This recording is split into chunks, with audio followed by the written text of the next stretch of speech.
Albert Einstein once said, everybody's a genius, but if you judge a fish by its ability to climb a tree, it will live its whole life believing that it is stupid. Ladies and gentlemen of the jury, today on trial we have modern day schooling. Glad you could come. Not only does he make fish climb trees, but also makes them climb down and do a 10-mile run. Tell me, school, are you proud of the things you've done? Turning millions of people into robots, do you find that fun? Do you realize how many kids relate to that fish? Swimming upstream in class, never finding their gifts, thinking they are stupid, believing they are useless? Well, the time has come, no more excuses. I call school to the stand and accuse him of killing creativity, individuality, and being intellectually abusive. He's an ancient institution that has outlived his usage. So, Your Honor, this concludes my opening statement, and if I may present the evidence of my case, I will prove it. Proceed. Exhibit A. Here's a modern day phone. Recognize it? Here's a phone from 150 years ago. Big difference, right? Stay with me. Here's a car from today, and here's a car from 150 years ago. Big difference, right? Well, get this. Here's a classroom of today, and here's a class we used 150 years ago. Now ain't that a shame? In literally more than a century, nothing has changed. Yet you claim to prepare students for the future? But with evidence like that, I must ask, do you prepare students for the future or the past? I did a background check on you and let the record show that you were made to train people to work in factories, which explains why you put students in straight rows, nice and neat, tell them sit still, raise your hand if you want to speak, give them a short break to eat, and for 8 hours a day, tell them what to think. Oh, and make them compete to get an A letter which determines product quality, hence grade A of meat. I get it. Back then, times were different. We all have a past. I myself am no Gandhi. But today, we don't need to make robot zombies. The world has progressed. And now we need people who think creatively, innovatively, critically, independently, with the ability to connect. See, every scientist will tell you that no two brains are the same. And every parent with 2 or more children will confirm that claim.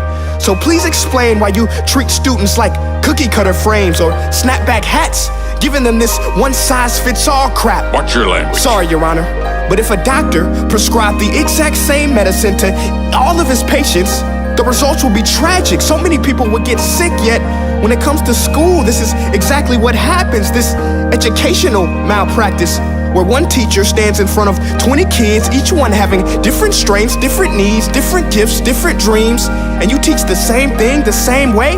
That's horrific. Ladies and gentlemen, the defendant should not be acquitted. This may be one of the worst criminal offenses ever to be committed.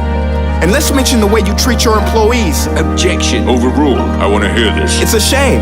I mean, teachers have the most important job on the planet, yet they're underpaid? No wonder so many students are short-changed.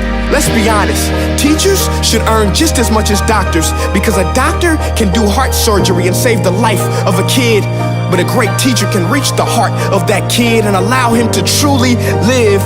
See, teachers are heroes that often get blamed, but they're not the problem. They work in a system without many options or rights. Curriculums are created by policymakers, most of which have never taught a day in their life. Just obsessed with standardized tests. They think bubbling in a multiple choice question will determine success. That's outlandish. In fact, these tests are too crude to be used and should be abandoned, but don't take my word for it. Take Frederick J. Kelly, the man who invented standardized testing, who said, and I quote, "These tests are too crude to be used and should be abandoned." Ladies and gentlemen of the jury, if we continue down this road, the results will be lethal. I don't have much faith in school, but I do have faith in people. And if we can customize healthcare, cars, and Facebook pages, then it is our duty to do the same for education, to upgrade it, change it, do away with school spirit, because that's useless. Unless we're working to bring the spirit out of each and every student, that should be our task.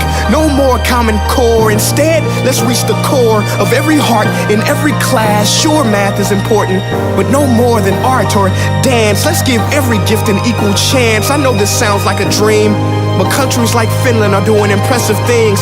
They have shorter school days, teachers make a decent wage, homework is non-existent, and they focus on collaboration instead of competition. But here's the kicker, boys and girls. Their educational system outperforms every other country in the world. Other places like Singapore are succeeding rapidly. Schools like Montessori, programs like Khan Academy, there is no single solution. But let's get moving, because while students may be 20% of our population, they are 100% of our future. So let's attend to their dreams, and there's no telling what we can achieve. This is a world in which I believe, a world where fish are no longer forced to climb trees. I'll rest my case.